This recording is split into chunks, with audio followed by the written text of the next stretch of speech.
คุณยิ่งใหญ่กว่าสิ่งใดในคณะนาคุณแม่มาราเท่าดินฟ้ากว้างใหญ่ไพศาลอันไรจะเท่าถ้าคุณแม่ในจักรวาล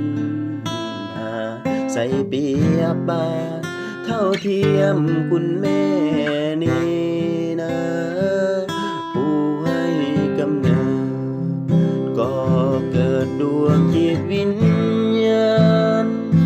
เดยวันพันผ่านแม่ถนอมเมื่อลูกเพียงสาเลี้ยงดูจนใหญ่จนลูกไล่มีปัญญาส่งเรียนศึกษาสู่อดีให้ดูกินต่อลูกนี้ขอยกมือขึ้นวันมาขอพรเทวาจงรักษาแม่อย่าเศร้ามองโลกาภัยให้ขายไก่อย่าไล่